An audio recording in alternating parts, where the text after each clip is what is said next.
ਸਤਿ ਸ਼੍ਰੀ ਅਕਾਲ ਜੀ। ਨਵਸਵੇ ਟੀਵੀ ਤੇ ਤੁਹਾਡਾ ਸਵਾਗਤ ਹੈ। ਅੱਜ ਦੇ ਇਸ ਵਿਸ਼ੇਸ਼ ਪ੍ਰੋਗਰਾਮ ਵਿੱਚ ਅਸੀਂ ਗੱਲਬਾਤ ਕਰਨ ਜਾ ਰਹੇ ਹਾਂ ਕਿ ਆਜ਼ਾਦੀ ਦੀ 75ਵੀਂ ਵਰ੍ਹੇਗੰਢ ਅਸੀਂ ਮਨਾ ਰਹੇ ਹਾਂ। 75 ਵਰ੍ਹੇ ਇੱਕ ਲੰਬਾ ਸਮਾਂ ਦੇਸ਼ ਨੂੰ ਆਜ਼ਾਦ ਹੋਇਆ ਹੋ ਗਿਆ ਹੈ। ਦੇਸ਼ ਦੇ ਪ੍ਰਧਾਨ ਮੰਤਰੀ ਨਰਿੰਦਰ ਮੋਦੀ ਵੱਲੋਂ ਵੀ ਪਿਛਲੇ ਕੁਝ ਮਹੀਨਿਆਂ 'ਚ ਬਾਰ-ਬਾਰ ਇਹ ਦੱਸਿਆ ਜਾ ਰਿਹਾ ਹੈ ਕਿ ਸਾਰਾ ਸੰਸਾਰ ਭਾਰਤ ਵੱਲ ਦੇਖ ਰਿਹਾ ਹੈ। ਦੁਨੀਆ ਭਾਰਤੀ ਸਟਾਰਟਅਪ ਨੂੰ ਭਵਿੱਖ ਵਜੋਂ ਦੇਖ ਰਹੀ ਹੈ ਜਾਂ ਫਿਰ ਸੰਸਾਰ ਭਾਰਤ ਦੀ ਸਮਰੱਥਾ ਅਤੇ ਇਸ ਦੀ ਕਾਰਗੁਜ਼ਾਰੀ ਦੀ ਸ਼ਲਾਘਾ ਕਰ ਰਿਹਾ ਹੈ। ਨੋ ਡਾਊਟ ਸੰਸਾਰ ਭਾਰਤ ਵੱਲ ਦੇਖ ਰਿਹਾ ਹੈ, ਪਰ ਕੀ ਅਸਲ ਵਿੱਚ ਭਾਰਤ ਵੱਲ ਉਸ ਤਰ੍ਹਾਂ ਹੀ ਦੇਖ ਰਿਹਾ ਹੈ ਜਿਵੇਂ ਪੇਸ਼ ਕੀਤਾ ਜਾ ਰਿਹਾ ਹੈ? ਇਸ ਸੰਬੰਧੀ ਅੱਜ ਦੀ ਵਿਚਾਰ ਚਰਚਾ 'ਚ ਇੰਡੀਆ ਤੋਂ ਡਾਕਟਰ ਕੁਲਦੀਪ ਸਿੰਘ ਦੀਪ ਅਤੇ ਕੈਨੇਡਾ ਤੋਂ ਗੁਰਪ੍ਰੀਤ ਸਿੰਘ ਅਤੇ ਜਸਵੀਰ ਮੰਗੂਵਾਲ ਨਾਲ ਸਾਂਝ ਪਾ ਰਹੇ ਹਾਂ। ਡਾਕਟਰ ਕੁਲਦੀਪ ਸਿੰਘ ਦੀਪ ਜੋ ਕਿ ਸਮਾਜਿਕ, ਆਰਥਿਕ ਤੇ ਰਾਜਨੀਤਿਕ ਮੁੱਦਿਆਂ ਨੂੰ ਬੜੀ ਬਾਰੀਕੀ ਨਾਲ ਘੋਖਦੇ ਹਨ। ਸਾਡੇ ਦੂਜੇ ਮਹਿਮਾਨ ਗੁਰਪ੍ਰੀਤ ਸਿੰਘ ਸੀਨੀਅਰ ਜਰਨਲਿਸਟ ਵਜੋਂ ਕੈਨੇਡਾ ਵਿੱਚ ਲੰਬੇ ਸਮੇਂ ਤੋਂ ਕੰਮ ਕਰ ਰਹੇ ਹਨ। ਜਸਵੀਰ ਮੰਗੂਵਾਲ ਨੇ ਹਮੇਸ਼ਾ ਹੀ ਸਮਾਜ ਵਿਚਲੀ ਨਾ ਬਰਾਬਰੀ ਦੀ ਗੱਲ ਕੀਤੀ ਹੈ ਅਤੇ ਔਰਤਾਂ ਨਾਲ ਹੋ ਰਹੇ ਵਖਰੇਵਿਆਂ ਬਾਰੇ ਵੀ ਹਮੇਸ਼ਾ ਹੀ ਆਵਾਜ਼ ਉਠਾਈ ਹੈ। ਬਹੁਤ-ਬਹੁਤ ਧੰਨਵਾਦ ਡਾਕਟਰ ਕੁਲਦੀਪ ਸਿੰਘ ਦੇ ਸਮਾਂ ਦੇਣ ਵਾਸਤੇ। ਹਾਂਜੀ ਦੋਸਤੋ, ਨਵਸਵੇਰ ਟੀਵੀ ਚੈਨਲ ਦੇ ਸਾਰੇ ਦੋਸਤਾਂ ਦਾ ਬਹੁਤ-ਬਹੁਤ ਸਵਾਗਤ।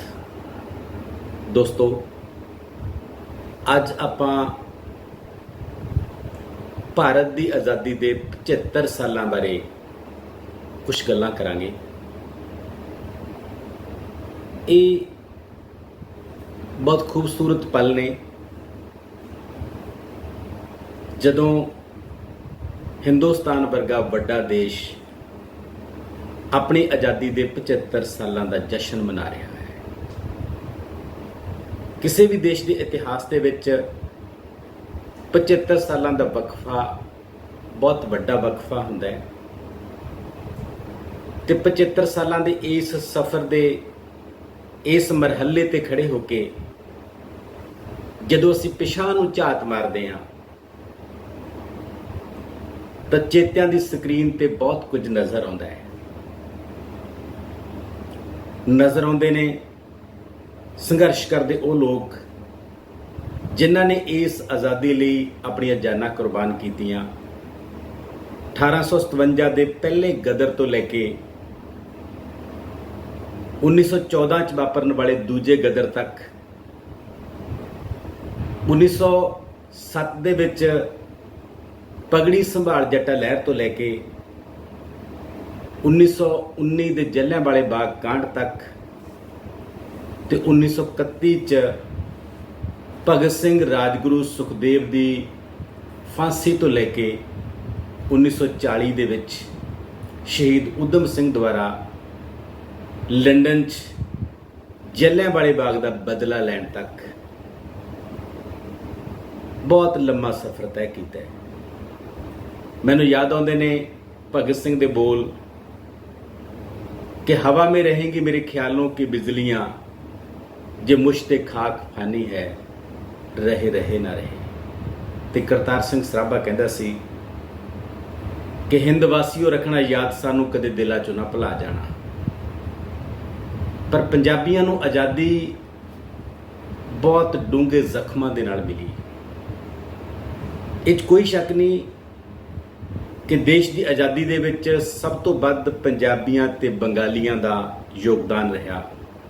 ਸਭ ਤੋਂ ਵੱਧ ਕੁਰਬਾਨੀਆਂ, ਸਭ ਤੋਂ ਵੱਧ ਤਸੀਹੇ ਇਹਨਾਂ ਦੋ ਸਟੇਟਾਂ ਨੇ ਝੱਲੇ।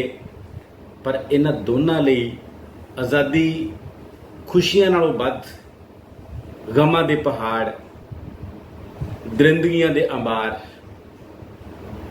ਤੇ ਹੋਰ ਬਹੁਤ ਕੁਝ, ਦਮਨ, ਸੰਤਾਪ, ਬੜਾ ਕੁਝ ਲੈ ਕੇ ਆਈ।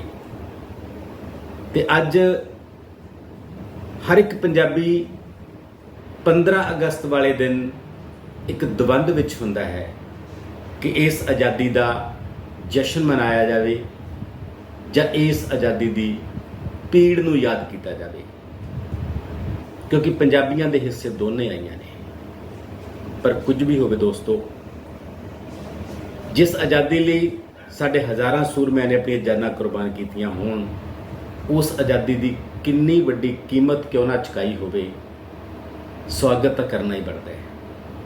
ਪਰ ਸਵਾਗਤ ਦੇ ਨਾਲ ਨਾਲ ਉਹ ਸਾਰੀਆਂ ਚੀਜ਼ਾਂ ਵੀ ਯਾਦ ਕਰਨੀਆਂ ਬਣਦੀਆਂ ਨੇ,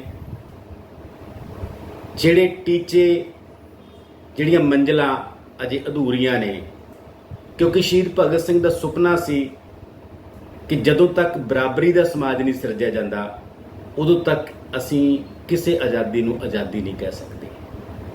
ਤੇ ਸੱਚਮੁੱਚ 75 ਸਾਲਾਂ ਦੇ ਵਿੱਚ ਅਸੀਂ ਉਸ ਅਧੂਰੇ ਸੁਪਨੇ ਦੀ ਦਹਲੀਜ਼ ਤੇ ਖੜੇ ਹਾਂ। ਉਹ ਅਧੂਰਾ ਸੁਪਨਾ ਜਿਹਦੇ ਵਿੱਚ ਅਜੇ ਵੀ ਕਿਸਾਨਾਂ ਨੂੰ ਆਪਣੀ ਹੀ ਸਰਕਾਰ ਦੇ ਖਿਲਾਫ 1 ਸਾਲ ਮੋਰਚਾ ਲਾਉਣਾ ਪੈਂਦਾ ਹੈ। ਅਜੇ ਵੀ ਸਮਾਜ ਦੇ ਵਿੱਚ ਨਾ ਬਰਾਬਰੀ ਹੈ। ਅਜੇ ਵੀ ਜਿਹੜੀ ਦਲਿਤਾਂ ਦੀ ਪੀੜ ਹੈ ਉਹ ਉਸੇ ਤਰ੍ਹਾਂ ਉਨੀ ਸ਼ਿੱਦਤ ਨਾਲ ਅਸੀਂ ਮਹਿਸੂਸ ਕਰ ਰਹੇ ਹਾਂ। ਭਾਵੇਂ ਇਹਦੇ ਵਿੱਚ ਕੁਝ ਤਬਦੀਲੀਆਂ ਆਈਆਂ ਨੇ, ਪਰ ਅਜੇ ਵੀ ਹਿੰਦੁਸਤਾਨ ਦੇ ਆਵਾਮ, ਹਿੰਦੁਸਤਾਨ ਦੇ ਆਮ ਲੋਕ ਬਹੁਤ ਵੱਡੇ ਸੰਤਾਪ ਚੋਂ ਲੰਘ ਰਹੇ ਨੇ। ਬੇਰੁਜ਼ਗਾਰਾਂ ਦੀ ਇੱਕ ਵੱਡੀ ਫੌਜ ਹੈ ਸਾਡੇ ਕੋਲੇ, ਜਿਹੜੀ ਇੱਥੋਂ ਰੁਜ਼ਗਾਰ ਨਾ ਮਿਲਣ ਦੀ ਵਜ੍ਹਾ ਕਾਰਨ ਵਿਦੇਸ਼ਾਂ ਵੱਲ ਪ੍ਰਵਾਸ ਕਰ ਰਹੀ ਹੈ, ਬ੍ਰੇਨ ਡਰੇਨ ਹੋ ਰਿਹਾ ਹੈ। ਔਰਤਾਂ ਨੂੰ ਬਹੁਤ ਸਾਰੀਆਂ ਚੁਣੌਤੀਆਂ ਨੇ, ਹਰ ਕਦਮ ਤੇ ਚੁਣੌਤੀਆਂ ਨੇ, ਤੇ ਅਸੀਂ ਇਹਨਾਂ ਚੁਣੌਤੀਆਂ ਦੇ ਅੰਬਾਰ ਦੇ ਹੇਠ ਪਿਸ ਰਹੇ ਹਾਂ। ਹਰ ਘਰ ਤਿਰੰਗਾ ਮੁਹਿੰਮ ਜੋ ਇਸ ਵਾਰ ਚਲਾਈ ਜਾ ਰਹੀ ਹੈ, ਡਾਕਟਰ ਸਾਹਿਬ, ਉਸ ਨੂੰ ਤੁਸੀਂ ਕਿਵੇਂ ਦੇਖਦੇ ਹੋ? ਇੱਕ ਪਾਸੇ ਦੇਸ਼ ਤਿਰੰਗਾ ਲਹਿਰ ਦੇ ਰੂਪ ਦੇ ਵਿੱਚ ਵੱਡੇ ਜਸ਼ਨ ਮਨਾ ਰਿਹਾ ਸੀ, ਪਰ ਦੂਜੇ ਪਾਸੇ ਇਸੇ ਦੇਸ਼ ਦੇ ਵਿੱਚ ਇੱਕ ਦਲਿਤ ਬੱਚੇ ਨੂੰ ਇੱਕ ਸਕੂਲ ਦੇ ਟੀਚਰ ਦੁਆਰਾ ਜਾਤ ਆਧਾਰਿਤ ਪਹਿਲਾਂ ਪੀੜਿਤ ਕੀਤਾ ਗਿਆ, ਤੇ ਉਸ ਪੀੜ ਦੀ ਵਜ੍ਹਾ ਕਾਰਨ ਉਹ ਬੱਚਾ ਇਸ ਦੁਨੀਆ ਤੋਂ ਕੂਚ ਕਰ ਗਿਆ। ਆਜ਼ਾਦੀ ਦੇ 75 ਸਾਲ ਬਾਅਦ ਜੇ ਸਥਿਤੀਆਂ ਇਹੋ ਜਿਹੀਆਂ ਨੇ, ਤਾਂ ਫਿਰ ਸਾਨੂੰ ਇਸ ਆਜ਼ਾਦੀ ਤੇ ਚਿੰਤਨ ਕਰਨਾ ਬਣਦਾ ਹੈ। ਮੈਂ ਉਸ ਬੱਚੇ ਦੀ ਪੀੜ ਨੂੰ ਕੁਝ ਸ਼ਬਦਾਂ ਰਾਹੀਂ ਜ਼ੁਬਾਨ ਦੇਣ ਦੀ ਕੋਸ਼ਿਸ਼ ਕੀਤੀ ਸੀ। ਰਾਜਸਥਾਨ ਦੇ ਸੁਰਾਣਾ ਪਿੰਡ ਦਾ ਉਹ ਬੱਚਾ ਜਿਹੜਾ ਸਕੂਲ 'ਚ ਪੜ੍ਹਦਾ ਸੀ, ਤੇ ਉਹਦੇ ਇੱਕ ਅਧਿਆਪਕ ਦੇ ਘੜੇ ਨੂੰ ਉਸਨੇ ਹੱਥ ਲਾਤਾ ਸੀ ਪਾਣੀ ਪੀਣ ਲਈ, ਤੇ ਉਸ ਜ਼ਾਲਮ ਅਧਿਆਪਕ ਨੇ ਉਸ ਬੱਚੇ ਨੂੰ ਇੰਨਾ ਕੁੱਟਿਆ ਕਿ ਬਾਅਦ ਦੇ ਵਿੱਚ ਉਸ ਬੱਚੇ ਦੀ ਮੌਤ ਹੋ ਗਈ। ਤੇ ਉਸ ਬੱਚੇ ਦਾ ਨਾਂ ਸੀ ਇੰਦਰ।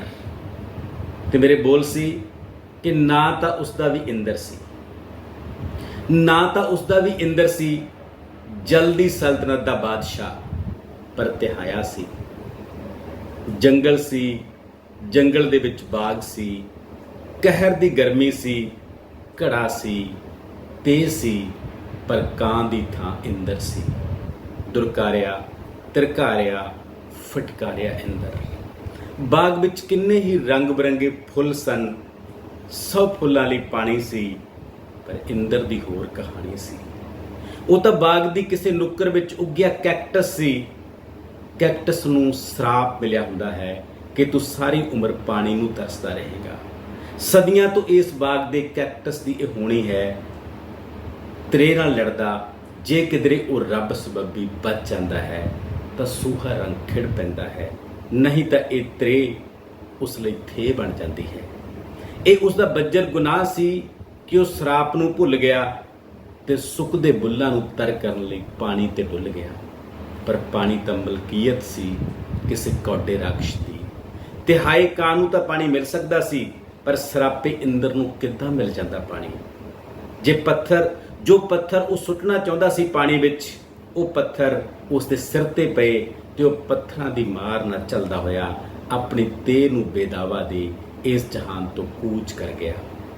ਕਿਸੇ ਨੂੰ ਕੀ ਫਰਕ ਪੈਂਦਾ ਹੈ ਕਿ ਚਾਹੁੰਦਾ ਹੈ ਕਿ ਮਰ ਗਿਆ। ਉਸ ਜੰਗਲ ਦੇ ਹਰ ਰੁੱਖ ਤੇ ਅੱਜ ਸ਼ਾਨ ਨਾਲ ਤਿਰੰਗਾ ਲਹਿਰਾ ਰਿਹਾ ਹੈ, ਪਰ ਇੱਕ ਸ਼ਾਇਰ ਹੈ ਜਿਸ ਨੇ ਇੰਦਰ ਦੀ ਤੇਹ ਨੂੰ ਸ਼ਰਧਾਂਜਲੀ ਦੇਣ ਲਈ ਆਪਣੇ ਮਨ ਦੀ ਮਮਤੀ ਤੋਂ ਝੂਲਦਾ ਹੈ ਝੰਡਾ ਸਦਮੇ ਵਿੱਚ ਨੀਵਾਂ ਕਰ ਲਿਆ ਹੈ, ਸਦਮੇ ਵਿੱਚ ਨੀਵਾਂ ਕਰ ਲਿਆ ਹੈ। ਦੋਸਤੋ, ਜਿੰਨੀ ਦੇਰ ਤੱਕ ਇਹ ਇੰਦਰ ਅਜੇ ਵੀ ਆਪਣੀ ਤ੍ਰੇ ਬੁਝਾਉਣ ਖਾਤਰ ਮੌਤ ਦੀ ਜੂਨੇ ਪੈਣਗੇ, ਜਿੰਨੀ ਦੇਰ ਤੱਕ ਕਿਸਾਨ ਅਜੇ ਵੀ ਆਪਣੇ ਹੱਕ ਪ੍ਰਾਪਤ ਕਰਨ ਲਈ ਆਪਣੇ ਹੀ ਦੇਸ਼ ਦੀ ਰਾਜਧਾਨੀ ਦੇ ਬਰੂਹਾਂ ਤੇ ਬਹਿ ਕੇ ਸੰਘਰਸ਼ ਕਰਨਗੇ, ਜਿੰਨੀ ਦੇਰ ਤੱਕ ਅਜੇ ਵੀ ਔਰਤ ਆਪਣੀ ਹਯਾਤੀ ਨੂੰ, ਆਪਣੀ ਜ਼ਿੰਦਗੀ ਨੂੰ ਸੁਧਾਰਨ ਲਈ ਅਗਨ ਪ੍ਰੀਖਿਆ ਦੇ ਵਿੱਚੋਂ ਦੀ ਲੰਘਦੀ ਰਹੂਗੀ, ਜਦੋਂ ਤੱਕ ਕਿਸੇ ਦੇਸ਼ ਦੇ ਨੌਜਵਾਨ ਆਪਣੇ ਸੁਪਨਿਆਂ ਨੂੰ ਪੂਰਾ ਕਰਨ ਦੀ ਥਾਂ ਉਸ ਦੇਸ਼ ਦੇ ਵਿੱਚੋਂ ਪਲਾਇਨ ਕਰਨਗੇ, ਉਦੋਂ ਤੱਕ ਅਸੀਂ ਇਹ ਮਾਣ ਨਾਲ, ਇਹ ਦਾਅਵੇ ਨਾਲ ਨਹੀਂ ਕਹਿ ਸਕਦੇ ਕਿ ਇਹ ਉਹ ਆਜ਼ਾਦੀ ਹੈ ਜਿਸ ਆਜ਼ਾਦੀ ਦਾ ਸੁਪਨਾ ਸਾਡੇ ਸ਼ਹੀਦਾਂ ਨੇ ਲਿਆ ਸੀ। ਸੋ ਆਓ ਅੱਜ ਉਹਨਾਂ ਸਾਰੇ ਸ਼ਹੀਦਾਂ ਨੂੰ ਨਤਮਸਤਕ ਹੁੰਦੇ ਹੋਏ ਇਹ ਅਹਿਦ ਕਰੀਏ ਕਿ ਜਿੰਨੀ ਦੇਰ ਤੱਕ ਬਰਾਬਰੀ ਦਾ ਸਮਾਜ ਨਹੀਂ ਸਿਰਜਿਆ ਜਾਂਦਾ, ਜਿੰਨੀ ਦੇਰ ਤੱਕ ਕਾਲੇ ਅੰਗਰੇਜ਼ਾਂ ਦੀਆਂ ਨੀਤੀਆਂ ਤੋਂ ਮੁਕਤੀ ਨਹੀਂ ਮਿਲਦੀ, ਉਨੀ ਦੇਰ ਤੱਕ ਆਜ਼ਾਦੀ ਦਾ ਇਹ ਸੰਘਰਸ਼ ਜਾਰੀ ਰਹੂਗਾ। ਤੇ ਅਸੀਂ ਆਜ਼ਾਦੀ ਦੀ ਦੂਜੀ ਲੜਾਈ ਦੀ ਸ਼ੁਰੂਆਤ ਕਰਨ ਜਾ ਰਹੇ ਹਾਂ ਤਾਂ ਜੋ ਪਹਿਲੀ ਆਜ਼ਾਦੀ ਦੇ ਖੱਪਿਆਂ ਨੂੰ ਪੂਰਾ ਕੀਤਾ ਜਾ ਸਕੇ। ਸੋ ਉਹਨਾਂ ਮਹਾਨ ਸ਼ਹੀਦਾਂ ਨੂੰ ਸਲੂਟ ਕਰਦੇ ਹੋਏ ਅਸੀਂ ਇਹ ਅਹਿਦ ਦੁਹਰਾ ਰਹੇ ਹਾਂ ਤੇ ਇਸ ਅਹਿਦ ਨੂੰ ਪੂਰਾ ਕਰਨ ਵੱਲ ਵੱਧ ਰਹੇ ਹਾਂ। ਤੁਹਾਨੂੰ ਸਾਰਿਆਂ ਨੂੰ ਇਸ ਆਜ਼ਾਦੀ ਦੀਆਂ ਮੁਬਾਰਕਾਂ ਤੇ ਅਗਲੀ ਆਜ਼ਾਦੀ ਦੀ ਲੜਾਈ ਲਈ ਬਹੁਤ-ਬਹੁਤ ਸ਼ੁਭਕਾਮਨਾਵਾਂ ਦੋਸਤੋ। ਇਹਦੇ 'ਚ ਕੋਈ ਦੋ ਰਾਏ ਨਹੀਂ ਕਿ ਦੇਸ਼ ਵਿੱਚ ਘੱਟ ਗਿਣਤੀਆਂ ਨੂੰ ਸੁਖਾਵਾਂ ਮਾਹੌਲ ਨਹੀਂ ਮਿਲ ਰਿਹਾ। ਇਸ ਬਾਬਤ ਡਾਕਟਰ ਕੁਲਦੀਪ ਸਿੰਘ ਦੀਪ ਦੇ ਵਿਚਾਰ ਜਾਣਦੇ ਹਾਂ। ਇੱਕ ਬਹੁਤ ਵੱਡੀ ਚੁਣੌਤੀ ਇਹ ਹੈ ਕਿ ਅੱਜ ਦੇਸ਼ ਨੂੰ ਭਗਵੇਂ ਰੰਗ ਦੇ ਵਿੱਚ ਰੰਗਿਆ ਜਾ ਰਿਹਾ ਹੈ, ਫਿਰਕੂ ਆਧਾਰ ਤੇ ਵੰਡਿਆ ਜਾ ਰਿਹਾ ਹੈ, ਬਹੁ ਗਿਣਤੀ ਦੀ ਸੁਰੱਖਿਆ ਦੇ ਨਾਂ ਤੇ ਘੱਟ ਗਿਣਤੀਆਂ ਦੀ ਸੰਘੀ ਕੁੱਟੀ ਜਾ ਰਹੀ ਹੈ, ਬੋਲਣ ਦੀ ਆਜ਼ਾਦੀ ਤੇ ਪਾਬੰਦੀਆਂ ਲਾਈਆਂ ਜਾ ਰਹੀਆਂ ਨੇ ਤੇ ਦੇਸ਼ ਦੇ ਨਾਗਰਿਕਾਂ ਨੂੰ ਆਪਣੇ ਹੀ ਦੇਸ਼ ਦੇ ਵਿੱਚ ਓਪਰੇਪਣ ਦਾ ਅਹਿਸਾਸ ਕਰਾਇਆ ਜਾ ਰਿਹਾ ਹੈ। ਦੂਜੇ ਪਾਸੇ ਜੋ ਸ਼ਹੀਦ ਨਹੀਂ ਹਨ, ਜਿਨ੍ਹਾਂ ਦਾ ਆਜ਼ਾਦੀ ਦੀ ਲੜਾਈ ਦੇ ਵਿੱਚ ਕੋਈ ਯੋਗਦਾਨ ਨਹੀਂ, ਜਾਂ ਜਿਹੜੇ ਮਾਫੀਆਂ ਮੰਗ ਕੇ ਬਾਹਰ ਆ ਗਏ, ਉਹਨਾਂ ਨੂੰ ਸ਼ਹੀਦਾਂ ਦੀ ਕਤਾਰ ਦੇ ਵਿੱਚ ਧੱਕੇ ਨਾਲ ਸ਼ਾਮਲ ਕੀਤਾ ਜਾ ਰਿਹਾ ਹੈ ਤੇ ਉਹਨਾਂ ਨੂੰ ਭਾਰਤ ਰਤਨ ਵਰਗੇ ਅਵਾਰਡਾਂ ਦੀ ਸਿਫਾਰਿਸ਼ ਕਰਕੇ ਸੱਤਾ ਦੇ ਸ਼ਹੀਦ ਬਣਾਇਆ ਜਾ ਰਿਹਾ ਹੈ। ਤੇ ਨਾਲ ਹੀ ਜੋ ਸਾਡੇ ਸ਼ਹੀਦ ਹਨ, ਜੋ ਸਾਡੇ ਲਈ ਬਹੁਤ ਸਤਿਕਾਰਤ ਰੁਤਬਾ ਰੱਖਦੇ ਹਨ, ਜਿਨ੍ਹਾਂ ਨੂੰ ਪੂਰੀ ਦੁਨੀਆ ਨਾਇਕ ਦੇ ਤੌਰ ਤੇ ਸਵੀਕਾਰ ਕਰ ਚੁੱਕੀ ਹੈ, ਉਹਨਾਂ ਸ਼ਹੀਦਾਂ ਨੂੰ ਰੱਦ ਕਰਕੇ ਉਹਨਾਂ ਦਾ ਅਪਮਾਨ ਕੀਤਾ ਜਾ ਰਿਹਾ ਹੈ, ਉਹਨਾਂ ਦੀ ਬੇਇੱਜ਼ਤੀ ਕੀਤੀ ਜਾ ਰਹੀ ਹੈ, ਉਹਨਾਂ ਨੂੰ ਧਾਰਮਿਕ ਰੰਗਤਾਂ ਦੇ ਵਿੱਚ ਰੰਗਿਆ ਜਾ ਰਿਹਾ ਹੈ। ਤੇ ਜਿਹੜੀ ਕੌਮ ਆਪਣੇ ਸ਼ਹੀਦਾਂ ਨੂੰ ਭੁੱਲ ਕੇ ਬੇਗੈਰਤੀ ਦਾ ਸਬੂਤ ਦਿੰਦੀ ਹੈ, ਉਹ ਕੌਮ ਕਦੇ ਤਰੱਕੀ ਨਹੀਂ ਕਰ ਸਕਦੀ ਹੈਗੀ। ਇਸ ਚੁਣੌਤੀ ਦਾ ਸਾਹਮਣਾ ਅੱਜ ਅਸੀਂ ਕਰਨਾ ਹੈ। ਅੱਜ ਅਸੀਂ ਇਹ ਗੱਲ ਨਿਤਾਰਨੀ ਹੈ ਕਿ ਸਾਡੇ ਅਸਲ ਸ਼ਹੀਦ ਕੌਣ ਨੇ ਤੇ ਉਹ ਸ਼ਹੀਦ ਕਿਹੜੇ ਨੇ ਜਿਨ੍ਹਾਂ ਨੂੰ ਇੱਕ ਸਾਜ਼ਿਸ਼ ਦੇ ਤਹਿਤ ਸ਼ਹੀਦਾਂ ਦੀ ਕਤਾਰ ਦੇ ਵਿੱਚ ਸ਼ਾਮਲ ਕੀਤਾ ਜਾ ਰਿਹਾ ਹੈ। ਇਸ 75 ਸਾਲਾਂ ਦੇ ਇਤਿਹਾਸ ਦੇ ਵਿੱਚ ਹੋਣਾ ਤਾਂ ਇਹ ਚਾਹੀਦਾ ਸੀ ਕਿ ਅਸੀਂ ਦੇਸ਼ ਦੇ ਸਾਰੇ ਕੁਦਰਤੀ ਸਰੋਤਾਂ ਨੂੰ ਦੇਸ਼ ਦੇ ਆਵਾਮ ਦੇ ਨਾਂ ਕਰਦੇ, ਉਹਨਾਂ ਸਾਰੇ ਕੁਦਰਤੀ ਸਰੋਤਾਂ ਦਾ ਪ੍ਰਯੋਗ ਆਮ ਆਦਮੀ ਦੀ ਤਰੱਕੀ ਲਈ ਕਰਦੇ ਤੇ ਆਮ ਆਦਮੀ ਦੀ ਸ਼ਮੂਲੀਅਤ ਨਾਲ ਕਰਦੇ। ਪਰ ਬਦਕਿਸਮਤੀ ਨਾਲ 1990 ਤੋਂ ਬਾਅਦ ਪੂਰੇ ਦੇਸ਼ ਦੇ ਕੁਦਰਤੀ ਸਰੋਤਾਂ ਨੂੰ ਵੱਡੇ ਵੱਡੇ ਕਾਰਪੋਰੇਟ ਘਰਾਣਿਆਂ ਦੇ ਹਵਾਲੇ ਕੀਤਾ ਜਾ ਰਿਹਾ ਹੈ। ਚਾਹੇ ਉਹ ਜੰਮੂ ਕਸ਼ਮੀਰ ਦਾ ਟੂਰਿਜ਼ਮ ਹੋਵੇ, ਚਾਹੇ ਅਸਾਮ ਦੇ ਚਾਹ ਦੇ ਬਾਗ ਹੋਣ, ਚਾਹੇ ਹਿਮਾਚਲ ਦੇ ਸੇਬਾਂ ਦੇ ਬਾਗ ਹੋਣ, ਚਾਹੇ ਝਾਰਖੰਡ ਬਿਹਾਰ ਦੇ ਜੰਗਲਾਂ ਦੇ ਹੇਠ ਪਿਆ ਸੋਨਾ, ਕੋਲਾ, ਚਾਂਦੀ, ਤਾਂਬੇ ਵਰਗੇ ਖਣਿਜ ਪਦਾਰਥ ਹੋਣ, ਤੇ ਚਾਹੇ ਪੰਜਾਬ, ਹਰਿਆਣਾ ਤੇ ਹੋਰ ਉੱਤਰੀ ਭਾਰਤ ਦੇ ਮੈਦਾਨੀ ਇਲਾਕੇ ਹੋਣ ਜਿੱਥੇ ਅਨਾਜ ਪੈਦਾ ਹੁੰਦਾ ਹੈ। ਇਹਨਾਂ ਸਾਰੇ ਕੁਦਰਤੀ ਸਰੋਤਾਂ ਤੇ ਕਬਜ਼ਾ ਕਰਕੇ ਵੱਡੇ ਵੱਡੇ ਕਾਰਪੋਰੇਟ ਘਰਾਣਿਆਂ ਦੇ ਹਵਾਲੇ ਕੀਤਾ ਜਾ ਰਿਹਾ ਹੈ ਤੇ ਆਮ ਲੋਕਾਂ ਦੀ ਸੰਘੀ ਕੁੱਟੀ ਜਾ ਰਹੀ ਹੈ। ਦੇਸ਼ ਦੇ ਫੈਡਰਲ ਸਟਰਕਚਰ ਨੂੰ ਤਬਾਹ ਕੀਤਾ ਜਾ ਰਿਹਾ ਹੈ। ਕੇਂਦਰਵਾਦ ਇੰਨਾ ਹਾਵੀ ਹੋ ਚੁੱਕਿਆ ਹੈ ਕਿ ਦੇਸ਼ ਦੇ ਵੱਖ-ਵੱਖ ਸੂਬਿਆਂ ਦਾ, ਉਹਨਾਂ ਸੂਬਿਆਂ 'ਚ ਵਸਦੇ ਲੋਕਾਂ ਦਾ ਦਮ ਘੁੱਟਦਾ ਨਜ਼ਰ ਆ ਰਿਹਾ ਹੈ। ਉਹਨਾਂ ਨੂੰ ਹਰ ਗੱਲ ਲਈ ਕੇਂਦਰ ਦੇ ਅੱਗੇ ਹੱਥ ਅੱਡਣੇ ਪੈ ਰਹੇ ਨੇ ਤੇ ਕੇਂਦਰ ਜਦੋਂ ਮਰਜ਼ੀ, ਜਿੱਥੇ ਮਰਜ਼ੀ, ਜਿਸ ਵਿਸ਼ੇ ਤੇ ਮਰਜ਼ੀ ਆਪਣਾ ਕਾਨੂੰਨ ਬਣਾ ਕੇ ਰਾਜਾਂ ਤੇ ਥੋਪ ਰਿਹਾ ਹੈ। ਇਹ ਅੱਜ ਦੇ ਦੌਰ ਦੀਆਂ ਬਹੁਤ ਵੱਡੀਆਂ ਚੁਣੌਤੀਆਂ ਨੇ ਕਿ ਦੇਸ਼ ਦਾ ਵਿਕਾਸ ਤਾਂ ਹੋਵੇ ਪਰ ਉਹ ਕਾਰਪੋਰੇਟੀ ਵਿਕਾਸ ਨਾ ਹੋਵੇ, ਉਹ ਆਵਾਮ ਦੀ ਸ਼ਮੂਲੀਅਤ ਨਾਲ, ਆਵਾਮ ਦੇ ਹਿੱਤਾਂ ਨੂੰ ਧਿਆਨ 'ਚ ਰੱਖ ਕੇ ਵਿਕਾਸ ਹੋਵੇ ਤੇ ਦੇਸ਼ ਦਾ ਫੈਡਰਲ ਸਟਰਕਚਰ ਬਰਕਰਾਰ ਰਹੇ। ਸਾਰੇ ਰਾਜਾਂ ਨੂੰ ਸਤਿਕਾਰ ਨਾਲ, ਇੱਜ਼ਤ ਨਾਲ ਆਪਣੇ ਰਾਜ ਦੇ ਲੋਕਾਂ ਦੀ ਭਲਾਈ ਲਈ ਕੰਮ ਕਰਨ ਦਾ ਮੌਕਾ ਮਿਲੇ ਤੇ ਦੇਸ਼ ਕੇਂਦਰ ਤੇ ਰਾਜਾਂ ਦੇ ਵਿਚਕਾਰ ਇੱਕ ਸਤਿਕਾਰਤ ਸੰਬੰਧ ਕਾਇਮ ਕਰੇ, ਇਹ ਅੱਜ ਦੇ ਦੌਰ ਦੀ ਬਹੁਤ ਵੱਡੀ ਚੁਣੌਤੀ ਹੈ। Press is the fourth pillar of democracy. As a senior journalist, Gurpreet Singh ਨੇ ਕਾਫੀ ਲੰਬਾ ਸਮਾਂ ਭਾਰਤ ਤੇ ਕੈਨੇਡਾ 'ਚ ਕੰਮ ਕੀਤਾ ਹੈ। 75ਵੀਂ ਇੰਡੀਪੈਂਡੈਂਸ ਬਾਰੇ ਉਹਨਾਂ ਦੇ ਵਿਚਾਰ ਦਰਸ਼ਕਾਂ ਨਾਲ ਸਾਂਝੇ ਕਰਦੇ ਹਾਂ। ਪਿਆਰੇ ਦੋਸਤੋ, ਇਸ ਸਮੇਂ ਜਦੋਂ ਭਾਰਤ ਦੀ ਆਜ਼ਾਦੀ ਦੇ 75 ਸਾਲਾ ਜਸ਼ਨ ਮਨਾਏ ਜਾ ਰਹੇ ਨੇ ਤਾਂ ਮੈਂ ਇਸ ਗੱਲ ਸੋਚਣ ਲਈ ਮਜਬੂਰ ਹਾਂ ਕਿ ਕੀ ਸੱਚਮੁੱਚ ਇਹ ਜਸ਼ਨ ਮਨਾਉਣ ਦਾ ਮੌਕਾ ਹੈ ਜਾਂ ਇਹ ਮੌਕਾ ਹੈ ਚਿੰਤਨ ਦਾ, ਸਵੈ ਪੜਚੋਲ ਦਾ। ਮੇਰਾ ਮੰਨਣਾ ਕਿ ਜਸ਼ਨ ਮਨਾਉਣ ਦਾ ਮੌਕਾ ਨਹੀਂ ਹੈ, ਖਾਸ ਤੌਰ ਤੇ ਪੱਤਰਕਾਰ ਹੋਣ ਦੀ ਹੈਸੀਅਤ ਵਿੱਚ ਮੈਂ ਗੱਲ ਕਹਿ ਰਿਹਾ। ਜਦੋਂ ਸਾਡੇ ਅਨੇਕਾਂ ਹੀ ਪੱਤਰਕਾਰ ਸਾਥੀ ਜੇਲ੍ਹਾਂ ਵਿੱਚ ਤਾੜ ਦਿੱਤੇ ਗਏ ਹੋਣ, ਉਹਨਾਂ ਨੂੰ ਖੌਫਜ਼ਦਾ ਕੀਤਾ ਜਾ ਰਿਹਾ ਹੋਵੇ ਦੁਨੀਆ ਦੀ ਸਭ ਤੋਂ ਵੱਡੀ ਜਮਹੂਰੀਅਤ ਅਖਾਉਣ ਵਾਲੇ ਦੇਸ਼ ਦੇ ਵਿੱਚ, ਤਾਂ ਕਿੱਥੇ ਹੈ ਜਸ਼ਨ ਦੀ ਗੁੰਜਾਇਸ਼? ਇਹ ਨਿਰਣਾ ਮੈਂ ਤੁਹਾਡੇ ਤੇ ਛੱਡਿਆ। ਫਿਲਹਾਲ ਕੁਝ ਇੱਕ ਨਾਂ ਦੱਸ ਦੇਣੇ ਕਾਫੀ ਨੇ, ਹਾਲਾਂਕਿ ਸੂਚੀ ਬਹੁਤ ਲੰਮੀ ਹੈ। ਅਨੰਦ ਤੇਲ ਤੁਮੜੇ ਉੱਗੇ ਕਾਲਮਨਿਸਟ, ਤੀਸਰਾ ਸਤਲਵਾੜ ਉੱਗੀ ਪੱਤਰਕਾਰ ਤੇ ਮਨੁੱਖੀ ਹੱਕਾਂ ਦੇ ਕਾਰਕੁਨ, ਦੋਨੇ ਹੀ ਇਸ ਸਮੇਂ ਜੇਲ੍ਹ ਵਿੱਚ ਨੇ। ਕਾਹਦੀ ਆਜ਼ਾਦੀ, ਕਿਸ ਵਾਸਤੇ? ਸੋ ਮੈਂ ਬੇਨਤੀ ਕਰੂੰਗਾ ਪੱਤਰਕਾਰਾਂ ਨੂੰ ਕਿ ਅਜਿਹੀ ਆਜ਼ਾਦੀ ਦਾ ਬਾਈਕਾਟ ਕਰਨ, ਅਜਿਹੇ ਦਿਨ ਨੂੰ ਕਾਲੇ ਦਿਵਸ ਦੇ ਰੂਪ 'ਚ ਮਨਾਉਣ ਵਿਆਪਕ ਪੱਧਰ ਤੇ, ਔਰ ਨਾਲ ਦੀ ਨਾਲ ਸਿਰਫ ਪੱਤਰਕਾਰਾਂ ਦੀ ਗੱਲ ਨਹੀਂ, ਜਿਹੜੇ ਅਨੇਕਾਂ ਹੀ ਹੋਰ ਬੁੱਧੀਜੀਵੀ ਕਾਰਕੁਨ ਜੇਲ੍ਹਾਂ 'ਚ ਤਾੜੇ ਗਏ ਨੇ, ਉਹਨਾਂ ਲਈ ਵੀ ਹੱਥ ਦਾ ਨਾਅਰਾ ਮਾਰੋ। ਉਹਨਾਂ ਸਿਆਸੀ ਕੈਦੀਆਂ ਲਈ ਵੀ ਜਿਹੜੇ ਕਾਲੇ ਕਾਨੂੰਨਾਂ ਹੇਠ ਜੇਲ੍ਹਾਂ 'ਚ ਦਿੱਤੇ ਗਏ ਨੇ, ਖਾਸ ਤੌਰ ਤੇ ਘੱਟ ਗਿਣਤੀ ਫਿਰਕਿਆਂ ਨਾਲ ਜੁੜੇ ਹੋਏ। ਕਿਉਂਕਿ ਬੋਲਣ ਦੀ ਆਜ਼ਾਦੀ ਦੇ ਸਵਾਲ ਨੂੰ ਤੁਸੀਂ ਆਜ਼ਾਦੀ ਦੇ ਵੱਡੇ ਸਵਾਲ ਤੋਂ ਵੱਖਰਾ ਕਰਕੇ ਨਹੀਂ ਵੇਖ ਸਕਦੇ। ਜੇ ਬੋਲਣ ਦੀ ਆਜ਼ਾਦੀ ਨਾ ਰਹੀ ਤਾਂ ਪੱਤਰਕਾਰਾਂ ਦੀ ਆਜ਼ਾਦੀ ਕਿੱਥੇ ਰਹਿ ਸਕਦੀ? ਇਹ ਫੈਸਲਾ ਮੈਂ ਤੁਹਾਡੇ ਤੇ ਛੱਡਿਆ। ਬਹੁਤ ਬਹੁਤ ਸ਼ੁਕਰੀਆ। ਬਹੁਤ ਬਹੁਤ ਸ਼ੁਕਰੀਆ ਗੁਰਪ੍ਰੀਤ ਸਿੰਘ, ਆਪਣੇ ਵਿਚਾਰ ਨਵਸਵੇਰ ਦੇ ਮੰਚ ਤੇ ਸਾਂਝੇ ਕਰਨ ਲਈ। ਜੀ ਜਸਵੀਰ ਮੰਗੋਵਾਲ, ਔਰਤਾਂ ਤੇ ਘੱਟ ਗਿਣਤੀਆਂ ਦੇ ਹਾਲਾਤਾਂ ਬਾਰੇ 75 ਵਰ੍ਹਿਆਂ ਬਾਅਦ ਵੀ ਤੁਸੀਂ ਕੀ ਮਹਿਸੂਸ ਕਰਦੇ ਹੋ? ਨਵਸਵੇਰ ਟੀਵੀ ਚੈਨਲ ਦੇ ਸਾਰੇ ਸਰੋਤਿਆਂ ਨੂੰ ਜਸਵੀਰ ਮੰਗੋਵਾਲ ਵੱਲੋਂ ਪਿਆਰ ਭਰੀ ਸਤਿ ਸ਼੍ਰੀ ਅਕਾਲ। ਦੋਸਤੋ, ਆਜ਼ਾਦੀ ਦਾ 75ਵਾਂ ਵਰ੍ਹੇਗੰਢ ਮਨਾਇਆ ਜਾ ਰਿਹਾ। ਭਾਰਤ ਸਰਕਾਰ ਵੱਲੋਂ ਜ਼ਬਰਦਸਤੀ ਹਰ ਘਰ ਦੇ ਉੱਪਰ ਦੇਸ਼ ਭਗਤੀ ਸ਼ੋਅ ਕਰਨ ਲਈ ਤਿਰੰਗਾ ਲਹਿਰਾਉਣ ਦੀਆਂ ਜਿਹੜੀਆਂ ਆ ਉਹ ਹਦਾਇਤਾਂ ਦਿੱਤੀਆਂ ਗਈਆਂ ਹਨ। ਤੇ ਬਹੁਤ ਸਾਰੇ ਥਾਵਾਂ ਤੇ ਤਾਂ ਲੋਕ ਜਿਹੜੇ ਹੈਗੇ ਰਾਸ਼ਨ ਖਰੀਦਣ ਜਾਂਦੇ ਆ, ਪਰ ਉਹਨਾਂ ਨੂੰ ਮਜਬੂਰੀ ਵਿੱਚ ਝੰਡਾ ਵੀ ਲੈਣਾ ਪੈਂਦਾ ਆ। ਸੋ ਇਹ ਦੇਸ਼ ਭਗਤੀ ਸ਼ੋਅ ਕਰਨੇ ਦਾ ਤਰੀਕਾ ਹੈ। ਇਹਨਾਂ ਦਿਨਾਂ ਵਿੱਚ ਹੀ ਜਿਹੜੀ ਭਾਰਤ ਦੀ ਰਾਸ਼ਟਰਪਤੀ ਆ ਉਹ ਇੱਕ ਆਦੀਵਾਸੀ ਔਰਤ ਨੂੰ ਬਣਾਇਆ ਗਿਆ। ਸੋ ਦੇਖਣ ਨੂੰ ਲੱਗਦਾ ਕਿ ਬਹੁਤ ਵਧੀਆ ਚੱਲ ਰਿਹਾ, ਇੱਕ ਰਾਮ ਰਾਜ ਹੈ, ਇੱਕ ਵਧੀਆ ਜਿਹੜਾ ਹੈਗਾ ਆ ਉਹ ਦਿਸ਼ਾ ਵੱਲ ਨੂੰ ਅਸੀਂ ਚੱਲ ਰਹੇ ਹਾਂ। ਪਰ ਇਹਦੀਆਂ ਅਸਲ ਤਸਵੀਰਾਂ ਜਿਹੜੀਆਂ ਹੈਗੀਆਂ ਆ ਉਹ ਬਹੁਤ ਹੀ ਘਿਨਾਉਣੀਆਂ ਹਨ। ਜਦੋਂ ਅੱਜ ਔਰਤਾਂ ਜਿਹੜੀਆਂ ਹੈਗੀਆਂ ਆ ਉਹ ਦਲਿਤ ਔਰਤਾਂ, ਘੱਟ ਗਿਣਤੀ ਦੀਆਂ ਔਰਤਾਂ, ਮੁਸਲਿਮ ਔਰਤਾਂ ਜਿਹੜੀਆਂ ਹੈਗੀਆਂ ਆ, ਬੁੱਧੀਜੀਵੀ ਔਰਤਾਂ, ਪੱਤਰਕਾਰ ਔਰਤਾਂ ਜਿਹੜੀਆਂ ਹੈਗੀਆਂ ਆ, ਡਾਕਟਰ ਇੰਜੀਨੀਅਰ ਜਿਹੜੀਆਂ ਔਰਤਾਂ ਹੈਗੀਆਂ ਆ, ਵਕੀਲ ਔਰਤਾਂ ਹੈਗੀਆਂ ਆ, ਉਹਨਾਂ ਤੇ ਕਦੇ ਜੂਏ ਪੀਏ ਲਾ ਕੇ ਉਹਨਾਂ ਨੂੰ ਕਦੇ ਸਰਕਾਰੀ ਜ਼ਬਰ ਕੀਤਾ ਜਾਂਦਾ ਆ। ਜਦੋਂ ਭੀਮਾ ਕੋਰੇਗਾਂਵ ਕੇਸ ਦੇ ਵਿੱਚ ਸੁਧਾ ਭਾਰਦਵਾਜ, ਸੋਮਾ ਸੇਨ ਜਾਂ ਜੋਤੀ ਕਬੀਰ ਕਲਾ ਮੰਚ ਵਾਲੀ ਨੂੰ ਫਸਾਇਆ ਜਾਂਦਾ ਆ, ਜਾਂ ਪੱਤਰਕਾਰ ਜਿਹੜੀ ਸੀ ਤੀਸਤਾ ਸੀਟਲਵਾੜ ਆ, ਜਾਂ ਰਾਣਾ ਅਯੂਬ ਆ, ਜਾਂ ਨੇਹਾ ਦੀਕਸ਼ਤ ਆ, ਜਾਂ ਬਜ਼ੁਰਗ ਜਿਹੜੀ ਸਾਡੀ ਇਤਿਹਾਸਕਾਰ ਆ ਰੋਮਿਲਾ ਥਾਪਰ ਆ, ਉਹਨਾਂ ਨੂੰ ਕਦੇ ਟਰੋਲ ਕੀਤਾ ਜਾਂਦਾ ਆ, ਕਦੇ ਉਹਨਾਂ ਦੇ ਬਾਰੇ ਬਹੁਤ ਸਾਰੀਆਂ ਗੱਲਾਂ ਫਲਾਈਆਂ ਜਾਂਦੀਆਂ ਆ।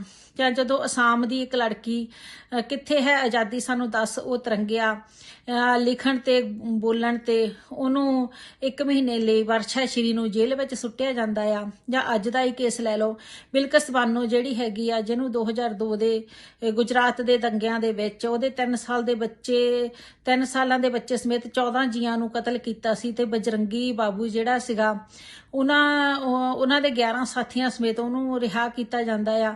ਸੋ ਇਹ ਬਹੁਤ ਫਿਕਰ ਵਾਲੀ ਗੱਲ ਹੈ, ਇਹ ਸੋਚਣ ਵਾਲੀ ਗੱਲ ਹੈ ਕਿ ਵਾਕਿਆ ਹੀ ਅਸੀਂ ਇੱਕ ਆਜ਼ਾਦ ਮੁਲਕ ਵਿੱਚ ਜੀ ਰਹੇ ਹਾਂ, ਜਿੱਥੇ ਸਾਨੂੰ ਗੱਲ ਕਰਨ ਤੇ ਜੂਏ ਪੀਏ ਲਾ ਕੇ ਜੇਲ੍ਹਾਂ ਦੇ ਵਿੱਚ ਸੁੱਟਿਆ ਜਾ ਰਿਹਾ ਹੈ, ਜਿੱਥੇ ਸਮੂਹਿਕ ਕਸ਼ਮੀਰ ਦੇ ਵਿੱਚ ਕੁਨਾਨ ਤੇ ਪੋਸ਼ਪੋਰਾ ਵਰਗੇ ਜਿਹੜੇ ਸ਼ਹਿਰ ਪਿੰਡ ਆ ਉਹਨਾਂ ਦੇ ਵਿੱਚ ਭਾਰਤੀ ਫੌਜ ਵੱਲੋਂ ਸਮੂਹਿਕ ਬਲਾਤਕਾਰ ਔਰਤਾਂ ਦੇ ਨਾਲ ਕੀਤੇ ਜਾ ਰਹੇ ਆ। ਸੋ ਅੱਜ ਆਜ਼ਾਦੀ ਦੇ ਕੀ ਅਰਥ ਹੈ? ਇਹ ਸਾਡੇ ਲਈ ਸਾਰਿਆਂ ਦੇ ਸੋਚਣ ਵਾਲਾ ਵਿਸ਼ਾ ਹੈ ਤੇ ਸਾਨੂੰ ਸਾਰਿਆਂ ਨੂੰ ਇਕੱਠੇ ਹੋ ਕੇ ਇਸ ਜਿਹੜਾ ਫਾਸ਼ੀਵਾਦੀ ਜਿਹੜੀ ਤਾਕਤਾਂ ਆ ਉਹਨਾਂ ਨੂੰ ਠੱਲ ਪਾਉਣ ਲਈ ਇਕੱਠੇ ਹੋਣਾ ਚਾਹੀਦਾ ਆ ਤੇ ਇਹੋ ਜਿਹੇ ਸਮਾਜ ਦੀ ਸਿਰਜਣਾ ਕਰਨੀ ਚਾਹੀਦੀ ਹੈ ਜਿੱਥੇ ਜਿਹੜਾ ਮਨੁੱਖ ਆ ਉਹ ਬਰਾਬਰ ਹੋਵੇ ਤੇ ਉਹਨੂੰ ਸੱਚਮੁੱਚ ਦੀ ਆਜ਼ਾਦੀ ਹੋਵੇ। ਧੰਨਵਾਦ। ਵਾਕਿਆ ਹੀ ਚਿੰਤਨ ਦੀ ਲੋੜ ਹੈ ਕਿ 75ਵਾਂ ਆਜ਼ਾਦੀ ਦਾ ਅੰਮ੍ਰਿਤ ਮਹੋਤਸਵ ਮਨਾ ਲਿਆ ਹੈ, ਪਰ ਅਹਿਮ ਸਲੋਗਨ ਜੈ ਜਵਾਨ, ਜੈ ਕਿਸਾਨ, ਜੈ ਵਿਗਿਆਨ ਜਾਂ ਹੁਣ ਜੈ ਅਨੁਸੰਧਾਨ ਦੀ ਪੜਚੋਲ ਕਰਨ ਦੀ ਲੋੜ ਹੈ। ਵਾਕਿਆ ਹੀ ਜੈ ਜੈਕਾਰ ਹੋ ਰਹੀ ਹੈ ਜਾਂ ਫਿਰ ਮੁੱਢਲੀਆਂ ਸਹੂਲਤਾਂ ਲਈ ਲੋਕ ਸੰਘਰਸ਼ ਕਰ ਰਹੇ ਹਨ? ਇਸ ਸੰਬੰਧੀ ਆਪਣੇ ਕੀਮਤੀ ਵਿਚਾਰ ਨਵਸਵੇਰ ਟੀਵੀ ਨਾਲ ਜ਼ਰੂਰ ਸਾਂਝੇ ਕਰੋ। ਬਹੁਤ ਬਹੁਤ ਧੰਨਵਾਦ ਜੀ।